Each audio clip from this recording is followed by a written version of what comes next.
Hi everyone, I'm really excited to be here and to be closing out a really amazing Pygotham this year. So I'm going to be talking about how we can use Python to promote equity in education.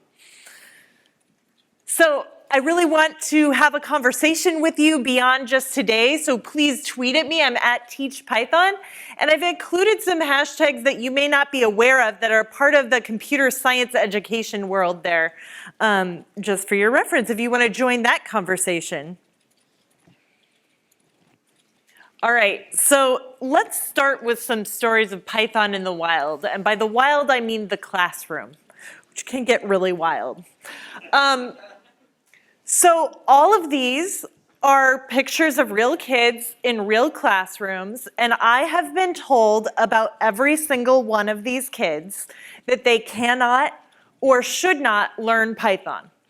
Python specifically because that happened to be the language I was teaching, but what was meant by that was they should stick with block coding. Now there's nothing wrong with educational coding and block coding, but it also can hold students back who want more. And I was told that all of these students either had no reason to learn it or would not be able to do it.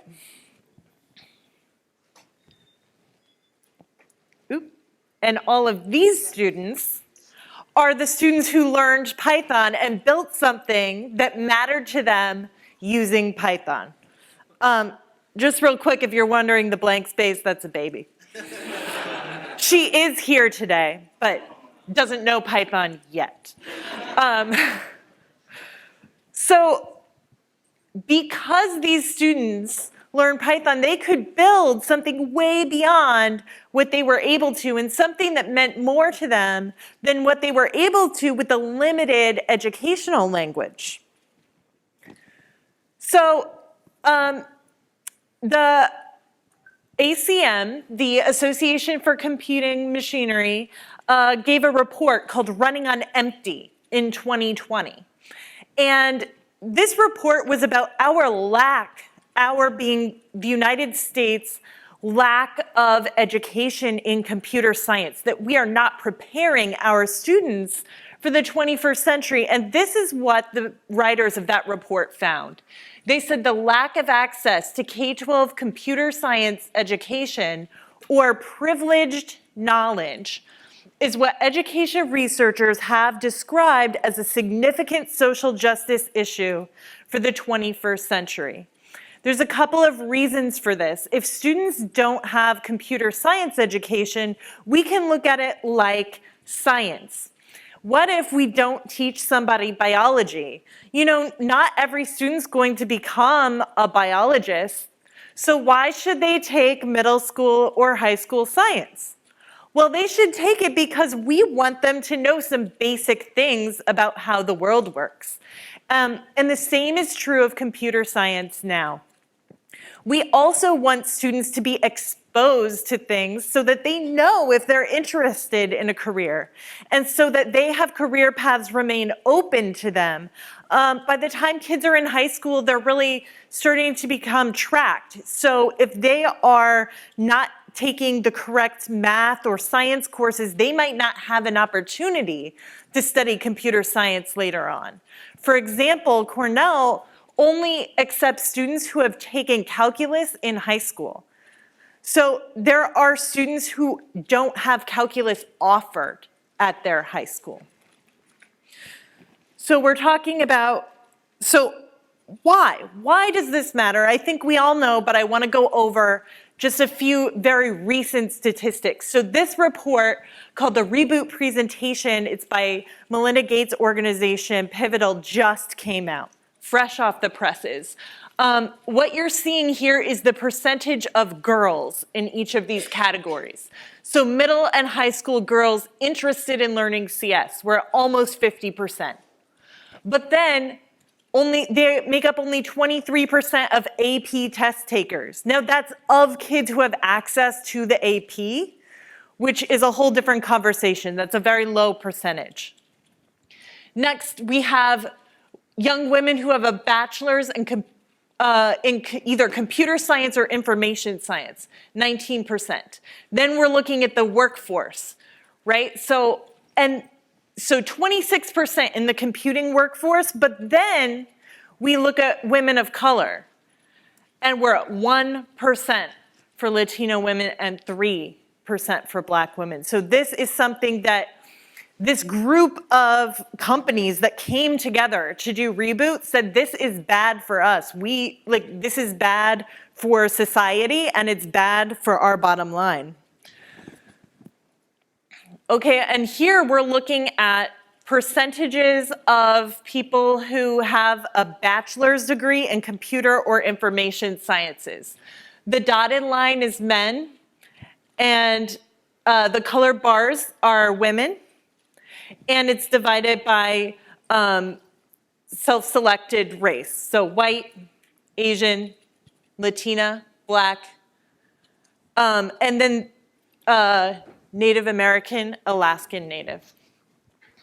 So this needs to change, and it starts in K-12. It starts when we can expose everybody and open up opportunities for everybody in K-12.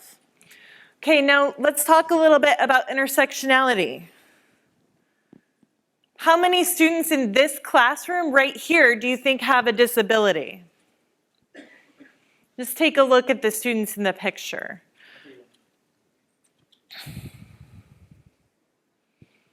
The answer is we don't know, because many disabilities are invisible.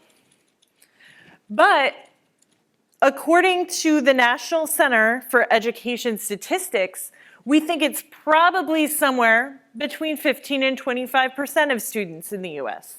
Now, these are students who have reported or recognized a disability. Somebody like me, I have obsessive compulsive disorder that has impacted my career and my schooling, but that would not be in this statistic because I never had a formalized IEP plan. So if we think of all the people like me, we're probably above 25%. So that's 1 in 4 people that you work with who probably have some type of disability. And those are students in school, the students who are identified as having a disability. We say, oh, well, they don't need computer science. They need math and literacy. And we need to make sure they're caught up in that, and we can give them other services during computer science. But that is not true, because that's like a quarter of our workforce. So we need to look at who has access to computer science, even in schools where computer science is taught. So the common response is, let's fund schools so that they can have access to the technology, right? We all need the technology, and we have all these amazing open source resources in Python, so teachers can access that. Well, it's not exactly that easy, because some of the reasons, some of the things getting in the way aren't so obvious if you're outside of the education world. So this is from the National Survey of Science and Mathematics Education. They've added computer science to this survey, and this is from this past year. So this is also kind of hot off the presses. These are reasons that teachers reported why they had to modify a curriculum. So they didn't have enough materials. 50% of the teachers, there wasn't enough, so they had to make stuff up. Activities were too difficult for students. And then we also see down here that activities were too easy for students. They were not structured enough. They were too structured. It's very difficult to create a curriculum or an open source resource that works in classrooms for teachers unless you're partnering with somebody in the education community. Now let's look at, what about technology? Can we just give them money for devices? Well, the reasons that they can't teach computer science might surprise you. Some of this got cut off, so I'm going to fill it in for you. School restrictions on what students can access on the internet. 37% of teachers said that gets in the way of their teaching. So for example, in New York City schools, you cannot access YouTube. Teachers hate that. They need YouTube to teach. 34% lack of support in maintaining the devices. So they get all these devices and they are not trained or paid to keep them up. And there might be nobody in the building that is trained or paid to keep them up. Therefore, then we get to the 27% where they have lack of functioning devices. So they're sitting there, but they don't work. 19% lack of reliable access to the internet. Now, this is in a setting like New York City, this is due to bandwidth. And in rural areas, there could be schools that just have very minimal or no connection. And then insufficient power sources in the classroom. So this is the level that teachers are thinking at. This is what's getting in the way and why donating a book of Chromebooks, a cart of Chromebooks or laptops, it's great, but there's no infrastructure to help teachers use it. Oh no, so whatever can be done about all these big problems? Fortunately, a lot. So let's start with how do we include everybody? We actually know some of the answers to this. We know what works. Okay, and again, this is from the Reboot presentation. If you're interested, please visit it. So these are some things that we know helps us include students from all backgrounds, all genders, offer diverse on-ramps for beginners. So there shouldn't be a set, you do this, you get the bachelor's degree, then you go here, you have to take this series of classes because we know students get locked in. They may not have access to the one on-ramp. Create a sense of belonging. When students walk into a classroom, and I have definitely been guilty of this, they walk in and they see all the nerdy posters and they hear all the nerdy in-jokes. You have a group of students who love that, and you have the majority of students who feel left out. They feel like, oh, this isn't me. I'm not part of this in-group, so I probably can't code. I probably can't be a computer scientist or a programmer. Building confidence in their abilities, cultivating community within the classroom. We need to make sure that we are being purposeful as the adult gatekeepers in K-12.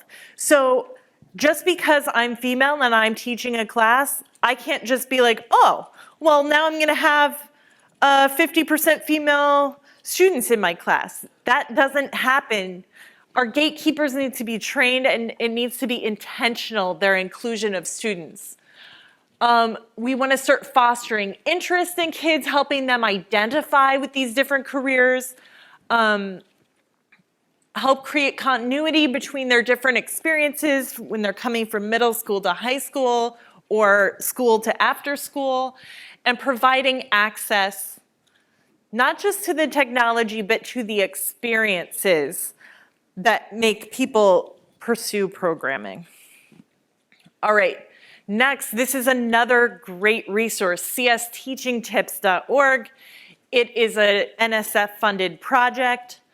And this is Colleen Lewis's, she runs it, her recommendations for creating an inclusive computer science department at the college level. But we can really take this and apply it to any education program, whether you're educating adults or kids. So one, you want to get input regularly from the people you're teaching, right? Don't just assume you know their interests or what they need, right? Optimize the intro course. So the traditional CS 101, that's a weed out course. So we can leave it a weed out course, or we can start making it an inclusive course to bring people in. And that can happen, that could be the AP course. It depends on how you teach it, right? We're being responsive to students' learning, supporting really progressive pedagogies, and we'll talk more about that in just a little bit. Training faculty to respond to bias and to reduce bias. That's really big, and she has more tips about that on the website. We come back to the student community again, and showing students all the ways that CS can be applied to all different fields and interests. Okay, one more way to include other people, to include everybody, is to use what's called universal design for learning. This is a framework for education that came from architecture. And the idea is that if you design something that's accessible for everybody, it will benefit everybody. Some people need it. So for example, a sidewalk ramp. Somebody in a wheelchair depends on that ramp to be able to access the sidewalk. However, because we have the ramps, lots of people benefit from it. Mothers with strollers, kids on skates, people dragging bags to the airport. We all benefit when something is universally designed. So this is a framework for universally designing education. And we want to look at think about how students are engaging in the material, how they're expressing their understanding of the material, and how we're representing the content to them. And at the top website, you'll see an article on how this applies specifically to computer science education. And at the website down here, you'll find materials that are more specific to making computer science accessible to students with physical disabilities or who are blind or low vision. Okay. So we've talked in general about being inclusive, but what works with teaching Python? Well, one thing that doesn't really work in the classroom is powering through the boring stuff. So it seems like the quickest, easiest way to get through. Like how students have to learn, okay, this is how you print something, this is a string, this is an integer. But if we just give this kind of traditional lecture about these materials, it actually doesn't stick. It's not retained. So how do people retain information? Well, we know that project-based learning works. It helps students to retain information for a few reasons. One, it's often tangible. If you can program a thing that you can hold with Python, so for example, with a Raspberry Pi, with a microbit, there's many other different options, a circuit playground, and you can hold that thing you made in your hand. There are circuits in your brain that are firing, right, that aren't otherwise, that really help you retain that information. Next, project-based learning, if it's done right, is meaningful to the individual student. It's something that interests them, and it's also meaningful within the context of their community. So they're often presenting not just to the teacher, but to people in the community. Or they might be working on a real issue that has meaning for them. And next, it's fun, and we know that when we have fun, we actually make memories better, right? So these are all things that help us to learn and really retain the information. And so I call this supported constructivism. So in education, we really have, okay, constructivism, students construct knowledge through experiences. They must construct their own knowledge, and the teacher is the facilitator of that knowledge construction, right? That is sort of this constructivist ideal. But that's not how the classroom works, and it's often not accessible. Many students need explicit instruction in order to access meaningful project-based learning experiences that we would think of as constructivism. So I call this supported constructivism, and it's a balanced approach. So what's an example of this with Python? Well, I have an example from PyGotham, actually. In 2017, Barbara Charette and I redesigned Young Coders for PyGotham. PyCon has only ever had like 10 to 20 students in their Young Coders program. Barbara worked on the original program and it was wonderful, but it was also lecture-based, and it was based on this very traditional route of, okay, we're learning data types, we're printing strings, and the kids would sit in rows in front of a computer for like 6 hours of the day. So Barbara and I got together and we were like, how can we apply project-based learning to this? So we use microbits, and we use MicroPython to program the microbits. We did start with explicit instructions, so you can see the students in rows in front of their computers. But the first thing they did, instead of typing hello world in the REPL, they typed hello world and then their name, and it flashed across the microbit. And then they made an emoji. That was the second thing that they programmed.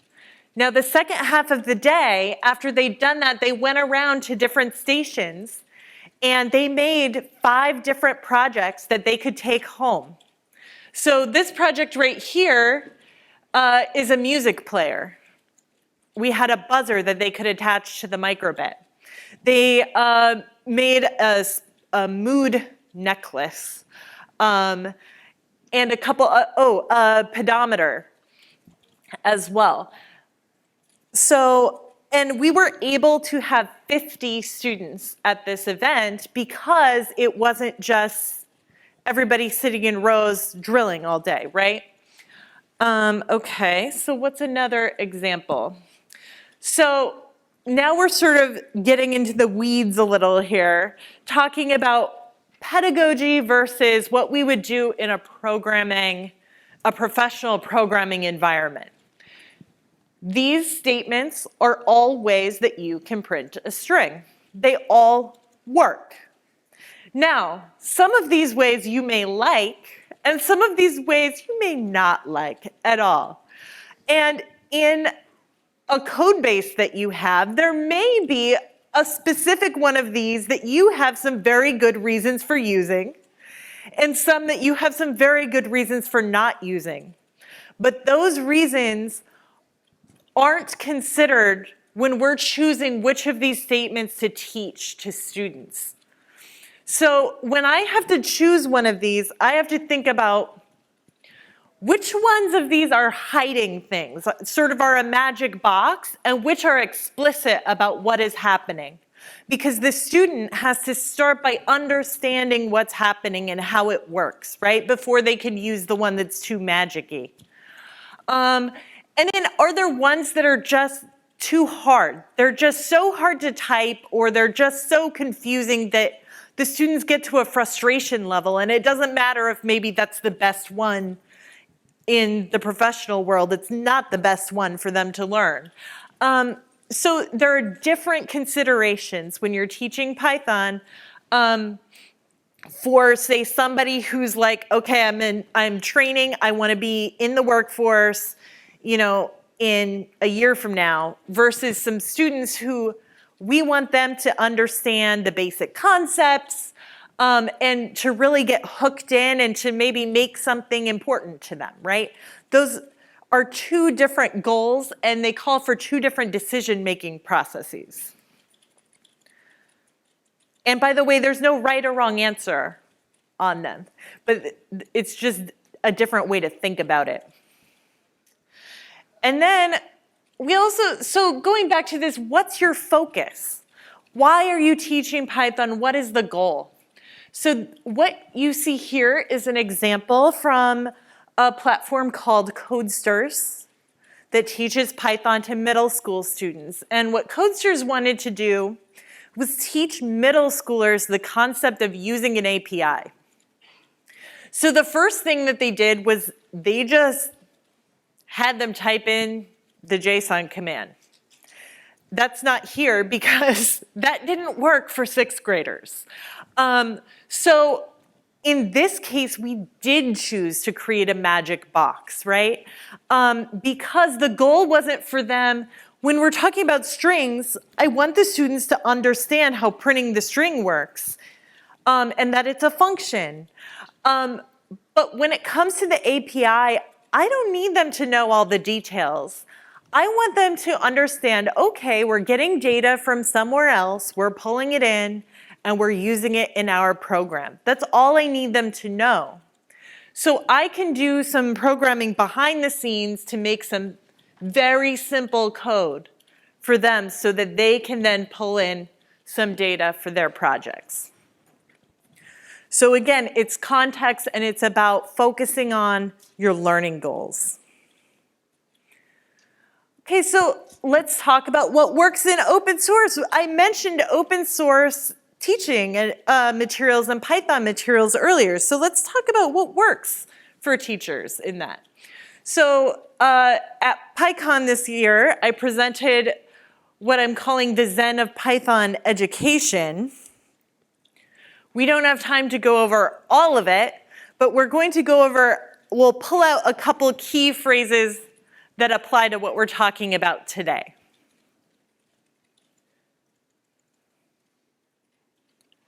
Okay, so the first one is refuse the temptation to design for your younger self. So I don't know about you, but I learned Python on my own. I went online, I didn't learn Python the hard way, I studied, I played around, I decided to build something, I went to the meetups, I built something else, right? But that's not how every single person learns, right?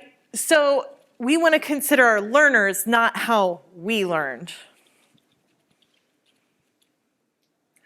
And so then, to build off of that, never assume that the person who is using your materials looks like you, or thinks like you, or has the same interests as you. And think about the implications of what that might mean and how that might affect the materials that you're putting out there, especially if you want teachers and students to be using it. Access matters. Sometimes it's like, oh, well, it won't be as pretty, or it'll take extra time.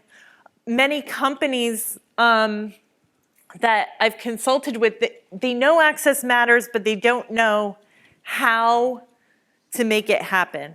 So access matters, and that means making a website accessible at a very basic level, but it also means applying all of those principles that we talked about earlier and realizing that, yeah, that doesn't have anything directly to do with programming, but it matters.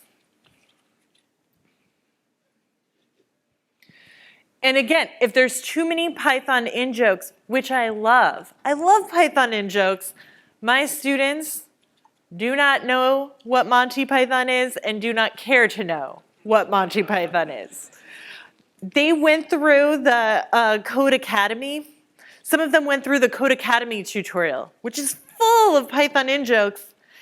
And many of them, one, they did not retain the information, partially because the sentences that they're learning that are in there that had the jokes, they didn't make sense to them, right? So then the other things don't make sense to them. It just, like, it sort of snowballs. And then it also broadcasts that message, you're not one of us. This isn't for you. So a few Python in-jokes are okay, but not too many. Okay, I'm sorry. I'm so sorry to those of you who love the back end, but you must accept that if you're putting any Python open source resources out there with the intent of education, you are a UX designer. If a teacher sees a website that's just like crammed with tiny type and just wordy directions about what how to code something, they're not going to use it. They're not even going to attempt to skim it to see if it's something they want to use. So to make something accessible and to make it work, you must be a user experience designer. Next, if something works for this kid that lives in your house or that you know, and it's great and you want to share it with all the kids, maybe try to test it in the environment you want it used in. So if that's after school, test it in an after school setting. If it's in a classroom, test it in a classroom. If a kid who's related to you or you know can do it, it does not mean it works for most or all kids. So that leads to my next one, which I live by. If it doesn't work in the classroom or in whatever setting you're intending, it doesn't work. So recently, I had an experience with some devices made for the Raspberry Pi. And we kept having all sorts of problems, software problems, hardware problems. The teachers could not get through a class without having to stop and troubleshoot many, many times in one class period. And they kept coming back to me and saying, well, in our lab, we made it work. Oh, we fixed this problem. You just have to do these 3 workarounds and then it works. But I kept saying, but it doesn't work in a classroom. A teacher can't do 3 workarounds in a classroom. A librarian running an after-school program, can't sit down in your lab for 3 hours to make it work beforehand, right? So if it doesn't work in that environment, it doesn't matter how amazing it is. It just doesn't work. Next, resources that exist are better than resources that don't. So if you have an idea, if there's something that you think should be out there, then please put it out there. Teachers need these resources. And once you make that resource, it's really good if it can be found by teachers. Putting things on GitHub is not accessible for teachers. They don't even know how to find things on GitHub, download something on GitHub. They don't know anything about it. So it needs to be findable by the people you want to use it. And next, let's make more really good education resources. That would be really great. Let's do that as a community, and we're going to talk more about how to do that in just a moment. So, calling all Pythonistas in this room. There are 3 areas of life that you can make a difference in Python education, and not just education happening, but that it is happening equitably and accessible to all students. Your personal life, in affecting policy, and in your professional life. Let's start with policy. So you can advocate at your state level. One thing that is a big deal is if CS is a graduation requirement. If CS is a requirement for all students, that means they don't opt out because of stereotype threat and say, oh, that's not for me, that's for other people. Oh, computer science looks boring. When they might be like me, who swore up and down that computer science was the most boring thing ever. I would never take a class in it. I wrote one program and caught the bug and was like, what was I thinking? And then it was too late. It was too late to go back. So 1, this exposes all students. 2, it gives all students a literacy about the world that they live in and access to that privileged knowledge. So it needs to be for every student. So writing a letter to advocate for making it a graduation requirement. You can find form letters at advocacy.code.org. And there are also other resources at csforall.org. The other thing you can do is if you have a community connection to a specific school, for example, you are a parent, guardian, or relative of a child, or you just happen to be very active in your community, or you have a teacher friend, you could write a letter to the school principal advocating for including a computer science class for every child. You could give a presentation, by the way, there are pre-made presentations here, to the PTA or to the principal of that school. So let's move on to your professional life. So one, if you make financial decisions and employee decisions, you can choose to give employees a paid day off to volunteer. CS Ed Week is the second week of December, and there are events in schools all across the country. They are looking for speakers. And then schools also have events like make-a-thons. They don't like to use the word hack. And things like that. But if you can support your employees doing that, that is wonderful. Host a school field trip. Have students come to your office and see what it's like to be in that space. Oh, I skipped one. That's okay. We have 2 in 1. Invite a student to shadow you for the day. A high school student, have them come to take your child to work day. It doesn't matter if they're your child, have them come and see what it's like to do your job for the day.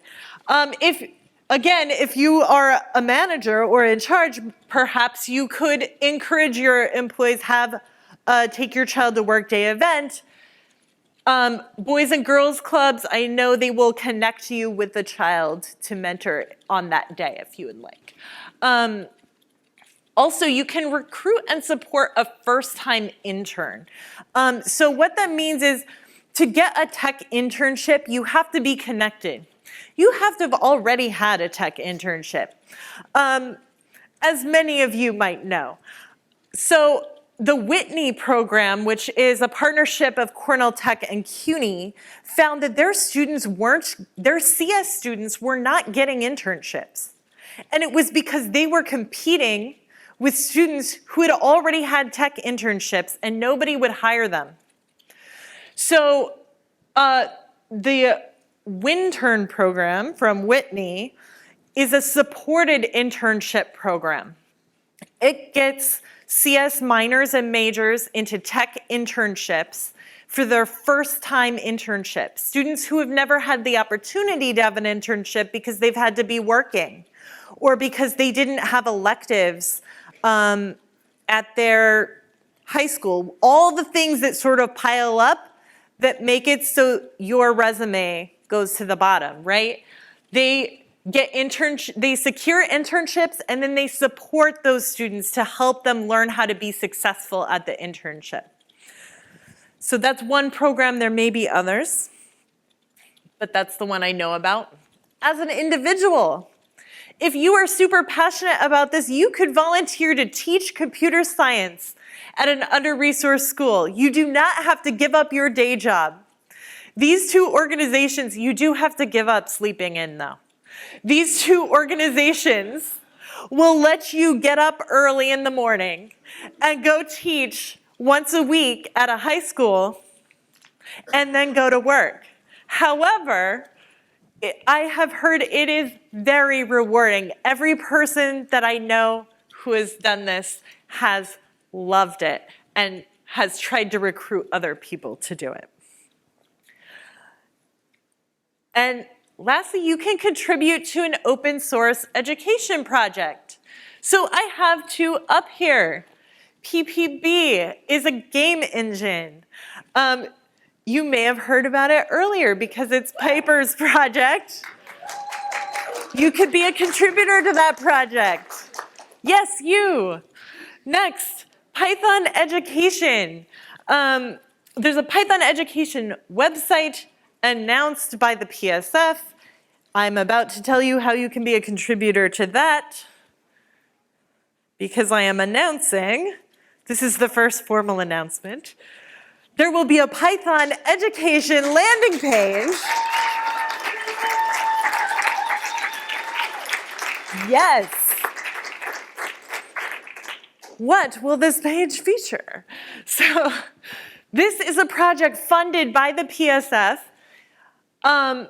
It is open source, so you can be a contributor. I'm doing the preliminary work to set up the project this month, and please contact me. Okay, so in the first year, it will formally launch in 2020. These are the things that will have the first year, and there's a whole 3-year plan. So I'll let you take a look at that. I'm very excited. This is meant to be accessible and to bring together Pythonistas who are interested in education and educators who are interested in Python. Those are two growing communities that sort of don't talk to each other, and we're going to start talking to each other and becoming one community here. So please go forth and teach. That means all of you. That's it. Thank you.